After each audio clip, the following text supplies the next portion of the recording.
Yeah, I'm Coach McKaig. I'm the running backs coach and director of football operations at Bryant University. I'm here today to talk a little bit of my two favorite runs, power and counter. I think a lot of the coaching community is pretty high on these plays.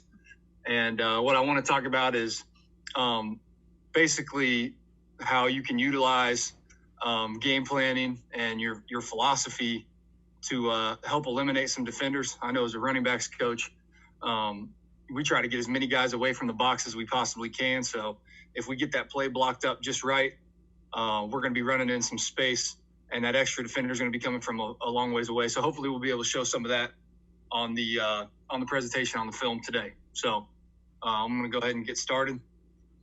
It's our starting running back here, Daniel Attaboy. He's got another year. He had a good year this year. So first thing we think about when we're talking run game is our blocking scheme. In this case, I'm going to talk power and counter H, but we do this with our outside zone. We do this with our inside zone. I always try and look at where does the ball hit. So, you could do that by watching your film and looking at hit charts and basically charting where the ball normally goes, or by design. So, where do you, when you draw the play up, where do you want that ball to go? And then the thing I look at is secondary hits. So when we talk about power and counter here at Bryant, we want that to be an A-gap run. We want it to hit to the play side A-gap. So if we got power called to the left, we want it to hit in that left A-gap. And if it doesn't, all right, generally that will be because we get a heavy spill and that ball will bounce. So when I talk about a secondary hit, I'm talking about the A-gap is closed, somebody put a body in there, we got it all piled up, and it's most likely going to bounce. There are times where it hits to the backside A-gap, which is perfectly fine with us. But for the most part, that ball is going to hit to the call side. So if we got power called to the left, it's going to hit to the left A-gap or outside to the left. So that's what we're talking about when we're looking at play design.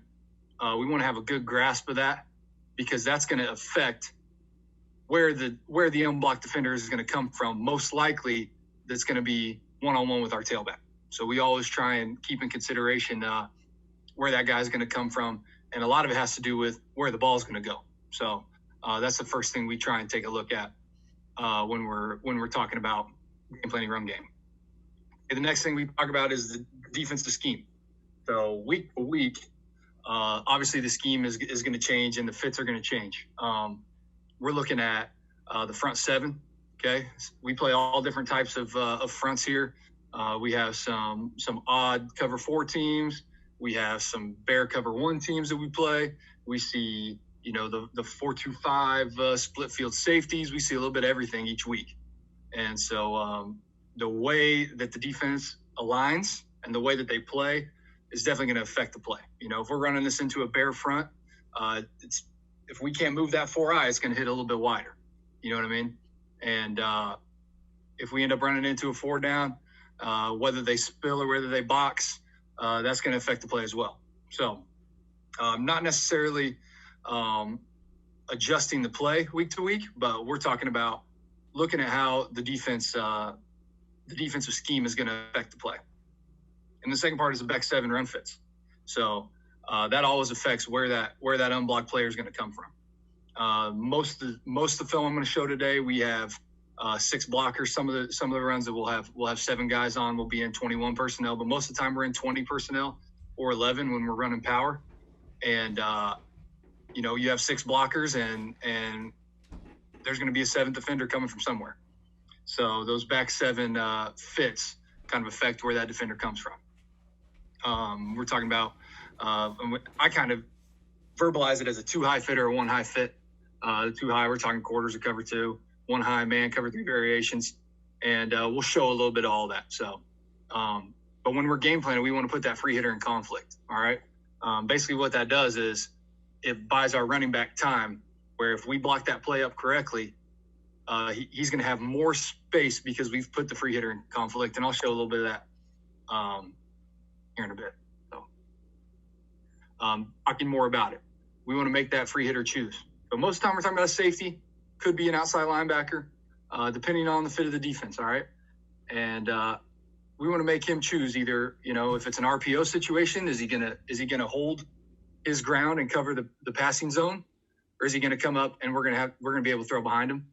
If we're putting a guy in motion, is he going to maintain leverage, or is he going to basically stay in place and give us some type of outside leverage? So pre-snap, we do that with access throws. If he's inching into the box too much, we can throw the ball, spit the ball outside right away. We use motions. It's generally good for the offense when we do things like this. All right. We want that defense thinking. We want them moving as we play. So we'll see that in motions. I'll show that on film where we actually, the design of the play is to get one guy out, but we actually end up getting three guys out of the picture because of emotion and communication and the defense thinking. And then for the post-snap part, it's mostly going to be RPOs where we're putting that guy in conflict, and we'll show some of that too. So.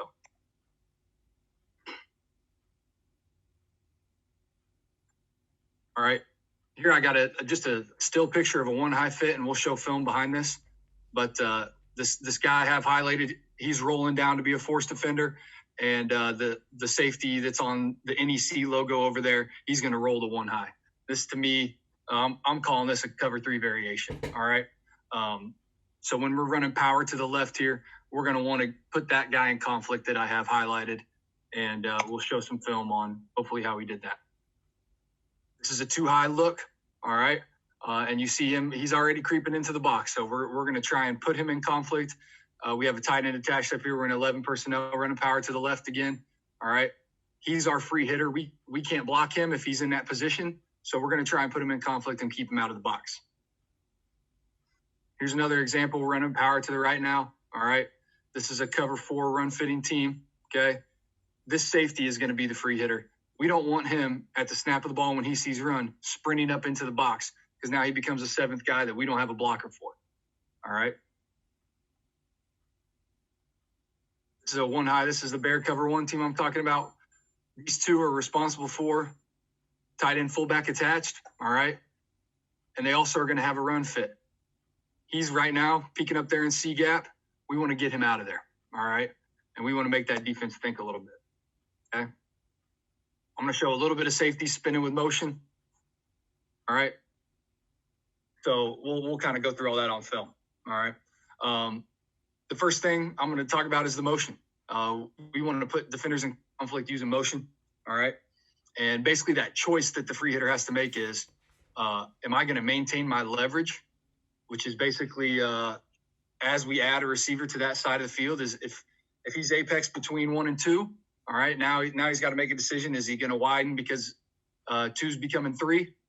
Is he going to hold his ground, and then we're going to have leverage to the outside to do some other things? I think it creates lateral displacement. And again, that's generally good for the offense when the defense is thinking and moving. Okay, and we also have answer plays. I'll show a couple of those at the end. If the defense doesn't adjust to motion, we got speed sweeps or screens that we can throw out there, and gives us some options. And again, it's all about keeping guys honest. It's about keeping that extra defender out of the box, keeping that hitter off of our running back, and we'll show some of that. Okay, here we go. First play up. It's the 1-high. All right. In this case, we're bringing our slot up top in motion, and again, they're rolling to some variation of cover 3. And this safety right here that's on the bottom hash is going to roll down, and we want him out of that box. All right. You see him initially widen with the motion. Okay. Now, one thing about these clips, these are not going to be the cleanest clips. When you're running power, sometimes it can be a messy play. Okay. So in this case, I think our puller ends up pulling and hitting that free defender, and we end up bouncing. But again, we're trying to show through game planning how we can manipulate the defense. So we're looking at 19 here. All right, we already have the motion. This clip starts a little bit late, which is unfortunate, but we already see it that he's widened with the motion. Okay. 64, our puller here is going to kick out number 32, and that ball's going to hit right here in A gap. So we're talking about, in the perfect world, how we game plan it. We've just opened up and widened. We talked about lateral displacement. That's where we want that ball to hit, and we've created space on the defense because of that motion. So, again, in football, things don't always end up exactly how you want, but we get some yards out of that. Okay. Here's an example I wanted to show of defense communicating. Okay, so we're going to highlight all three of these guys here. Talk about in motion, how pre-snap motion can help create lateral displacement. In this case, we're running power to the left of your screen. And all three of these guys are now communicating, talking, and moving because of the pre-snap motion. So if you watch this clip, you see all three of those guys are now almost out of the picture. And you can already tell where that hole's opening up. So again, we want to manipulate that defense and make them think, make them move pre-snap, and they're literally moving out of our way. Now we can hit this a little bit tighter here, but this is a good picture for our running back, and this is exactly what we want. We want him through that first line of scrimmage, those first two line of defenders, and then he's running free on some guys in some space. All right, I think this is late in the game. We're trying to ice the game. This is basically cover zero. All right, and we're in actually 12 personnel attached here. All right, but it's late in the game. We got 7 blockers. Okay, they have 7 defenders up there in the box, and we want to get safety that's right on the logo. We want to get him out of there. All right, and you'll see with this motion, he's widen, trying to maintain leverage, and we get him basically walking straight into a block from our receiver. Anytime we can run on corners, that's what we want. There's our tailback one-on-one with the corner. All right, we were able to manipulate that safety and widen him. All right, and it helps the play. I think we're all thinking late in the game how we want to get extra defenders out of the box. But watch number 8 here, how he widens and creates more space for our running back. If we get everybody blocked, we're 7-on-7. All right, 19 is going to have to come from way far away, or 8 now is going to have to come from outside in to make a tackle, and we're going to get some yards on this.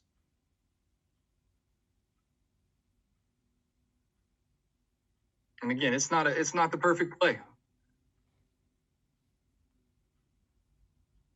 But when you're talking fourth quarter trying to ice the game, that's what you need. Nice little 6-yard gain on first down. Here we're playing a 2-high. All right, we already see that outside linebacker is wanting to come blitz, creeping into the box, all right? Right now he's apexed inside of number 2. All right, well, we're going to bring a guy in motion, and now he's got to make a decision. Is he going to hold his shape here, all right, and maintain leverage to an outside run, or is he going to continue to come into the box, all right? We have answers if he wants to continue to fit into the box, okay? On this instance, all right, I think we had some miscommunication. We want to be blocking here, all right? And we had a little miscommunication, I think, and we didn't get this guy blocked, but you'll see how he widens. Now he's actually more than apex. He's almost to the hash head up on number 2 receiver because he wants to maintain that leverage, and it creates space for our running back, and you'll see our running back make him miss because he's actually having to cover more ground. These are hard tackles for guys to make, all right?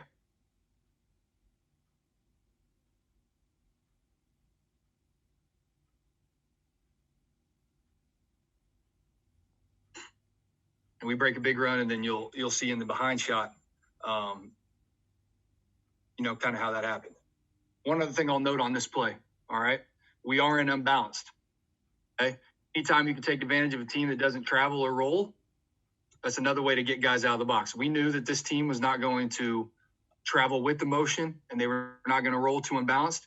So essentially, we get the corner and the boundary safety completely out of the picture just due to this motion, and we gain leverage.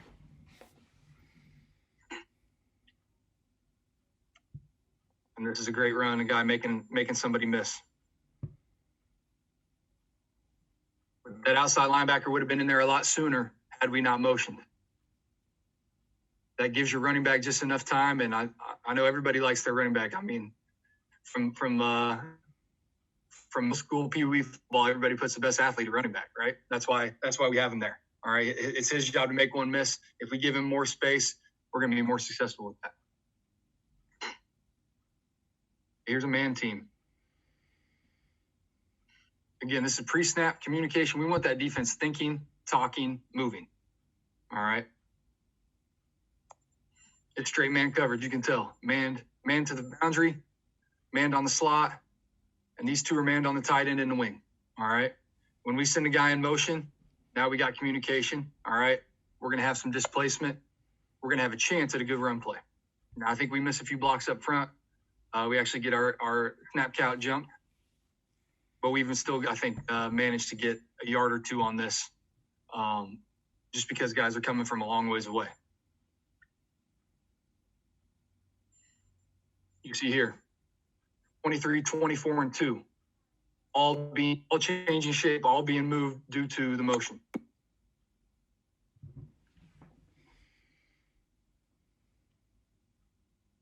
Again, we're blown up a little bit there, but we're accomplishing what we want.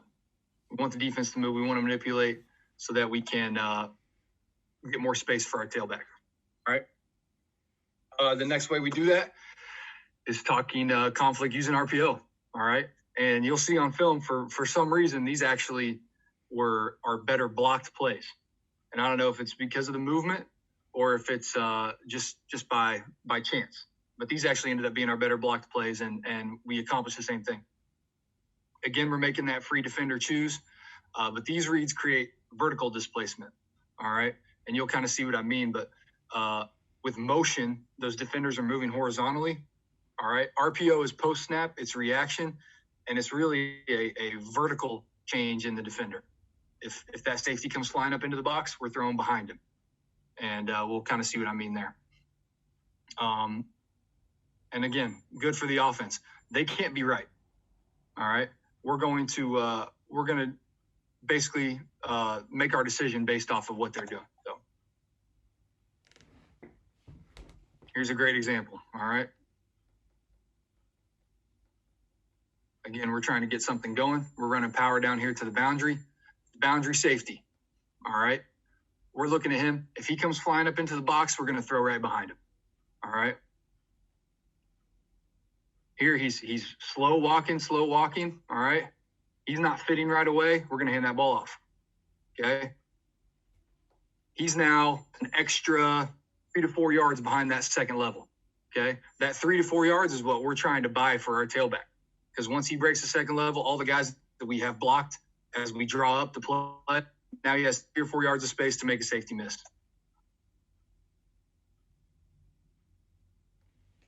Again, we get a nice, 10, 15 yard run. Like I said, everybody puts their dudes at tailback. Again, we're looking at this safety right here, the right of the screen. We don't want him flying up into the box. This play is designed to hit outside to the right of the hash. Okay.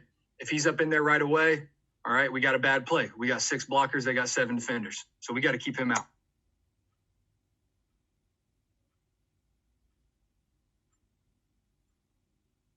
And I don't think he's touched by an opposite color jersey that's not being blocked until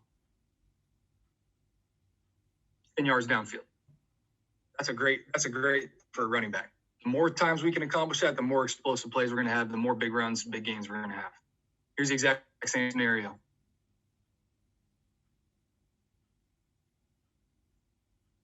Same read, 7's running a post. We're trying to keep this extra defender out of there. We're not as worried about this apex defender up here to the field. Because remember, that play is supposed to hit the play side A gap, or if we get a heavy spill, it might bounce. Well, it's a long ways for him to travel. So we're not as worried about reading him out or keeping him out of the box. He's kind of a unimportant player. This is the guy that's going to come up. If he flies up to the second level now, he's an extra linebacker that we can't account for. So we got to keep him out and hold him in place. You see, he actually backpedals here. It's an easy give. And again, watch this Sam linebacker up to the top. He's got a long ways to travel. All right. Not really affecting the play. And you're getting another scenario where your running back's untouched. The set blocks up pretty well. This is that's a great situation. And you see we have an explosive play off of that.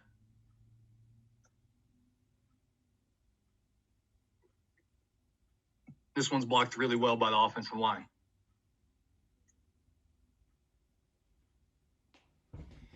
That's exactly where we want the play to hit. Ball's on the right hash. It's hitting right up on the outside edge of the right hash, and we're getting big yards.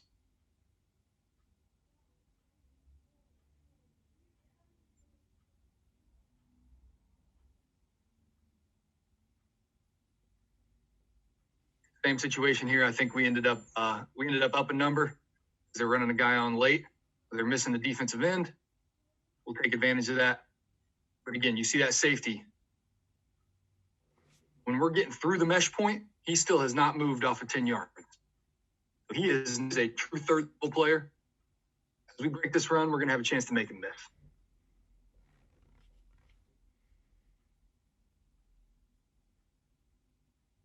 Again, they're missing a D lineman here. That's a nice advantage you can get if you use a little bit of tempo. Okay, and I think last one here. This is an instance where I think we missed the read. We probably should have pulled and thrown this ball, and you see all that space that's in there behind the safety. We'll see it even better from the behind shot. I believe it's this one here. So again, this defender in between the numbers and hash, we can't account for him. We have 6 blockers. They got 6 in the box. We can't account for him. We're not as worried about the Sam linebacker to the field. He's a long ways away. All right. If he fits up into the box right away, we got to take advantage of that. We can do that with the RPO thrown behind him.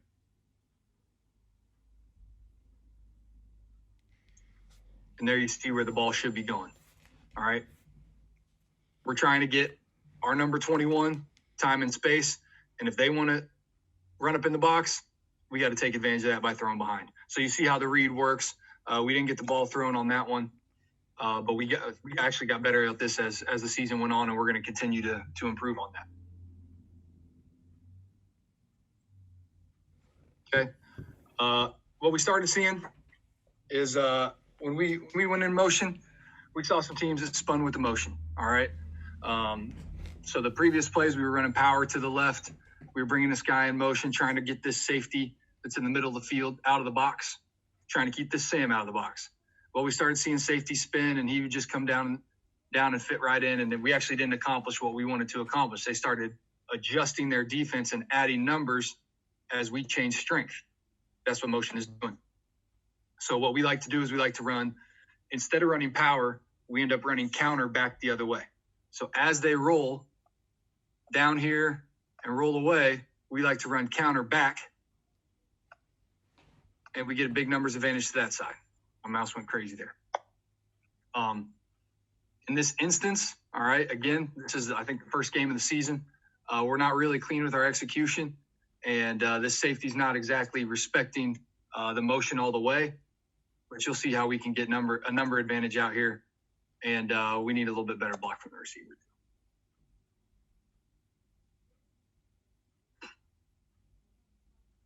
All we're asking is 21 is the free hitter. All we're asking is that he is coming from a long ways away and giving our running back space. 24 should be blocked with the deuce block. We don't get him handled here. All right, number 5, I think, was an all, gave us. But we want to be running one-on-one with number 21.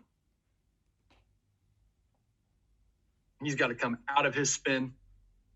All right, here they're already pre-spun down. All right. Again, that safety's already basically at linebacker level. Okay. They're going to have to roll high. He's going to be blocked by the tight end. We got all 6 blocked, and this guy right here is going to have to come from a long ways away on a counter tackle to the boundary.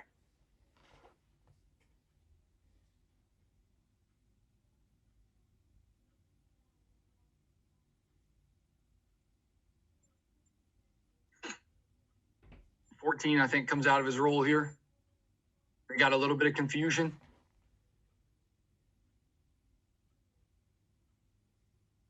So in theory, he should be rolling high. They actually have no high safety right now.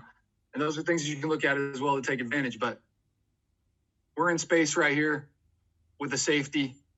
We should be trying to make him miss and hopefully get a big play out of that. Those guys got after us a little bit. All right. Last one I wanted to show, I think that we'll take advantage of a little bit more. This is a cover 3 look. Okay. Again, we're running back here to the left.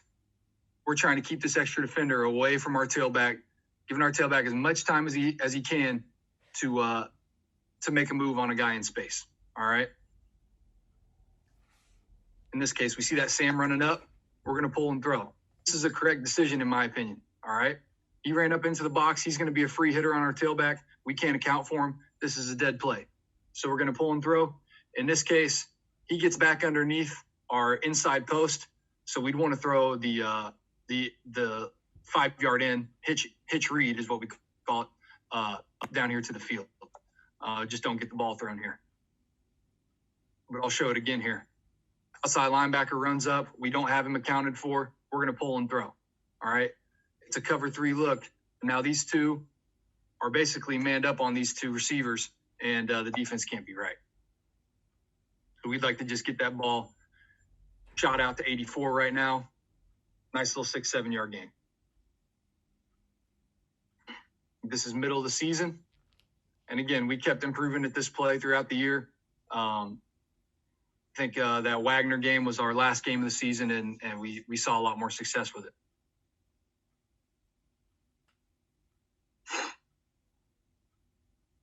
Okay, here's an instance. I talked earlier on about having answers, all right? This is an answer play. If the defense is not respecting your motion, okay? Let me get back. Just talk game situation here. 1:40 left on the clock, all right? I think we got like a 3rd and 4 or 5. Okay, we're up 4. We're trying to get a first down to bleed the clock out, all right? Using a play like our with emotion, all right?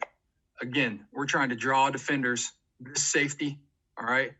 Boundary defenseman, we're trying to get him out of the picture, okay? What we noticed here late in the game is they stopped respecting our motion, okay? So once we get that type of situation where the defense is not expanding with your motion, you see that up in the booth, you see that on the sideline, you call a speed sweep or a screen, and you gain advantage and you gain a lot of leverage. In this case, you'll see we had a ton of leverage, okay?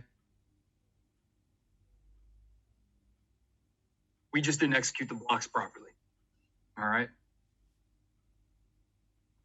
Right now, we should have backing a safety who did not expand. We should have a tailback on a corner, and they don't have any other blockers outside of our tight end, all right? And I know every coach in America is saying, oh, this should have been a touchdown. This should have been a touchdown, all right? We miss a block, and we end up getting stuffed there on 3rd down. But again, we're talking about the design of the play, and, this is our first year in the offense here at Bryant. We're just going to keep getting better and better at executing things like this. So next year, when we're calling stuff like this, we're going to make the defense pay, okay? We got a lot better as the year went on. Offense started becoming more effective. We actually had a little winning streak, finished the year. Started off 0-5 and ended up winning 4 out of the last 7. Feel really positive about where we're at. And again, it's because we're getting better at executing. We're starting to understand our scheme a little bit more. But again, 6 right here, this safety, not expanding with the motion. 15, not expanding with the motion. He's reached. We're going to get 6 cracked. We're going to get the running back on the corner. And we're going to have a great play. We just didn't take advantage in this situation. All right.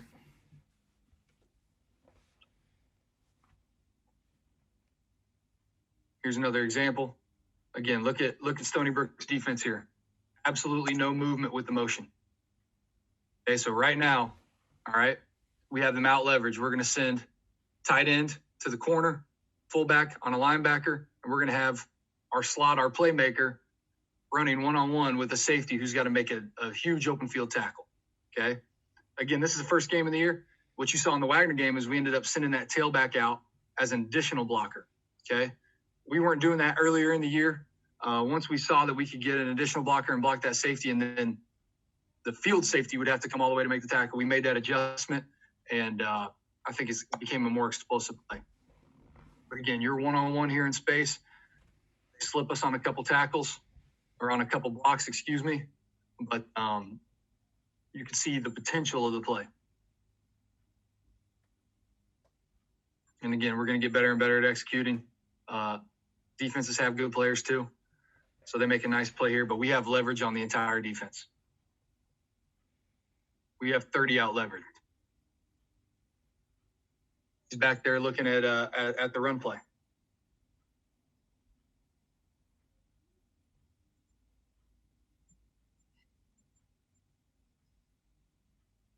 So we love using those motions.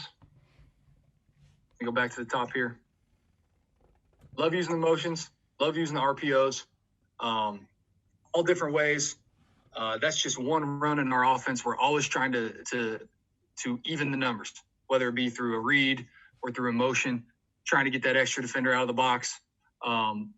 It's all about execution, obviously, when you look at some of those plays, but getting your running back one-on-one in space and providing more space for him is the goal, I think, for all of us in the run game. And that's something that we really focus on and spend a lot of time on here at Bryant. And like I said, going into year 2, it's only going to get better and better. I appreciate, everybody taking the time to watch right now. And I always enjoy sharing my contact information. I'm always open to discuss any of this stuff. You can hit me up on Twitter. It's at McKaig_Ben. That's MCKAIG_BEN.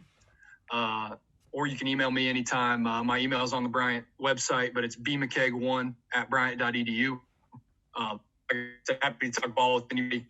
And hopefully when the COVID-19 situation gets over, our staff is very open. We love to share with guys. If anybody ever makes their way up to Rhode Island and wants to stop in at Bryant, we would love to have you.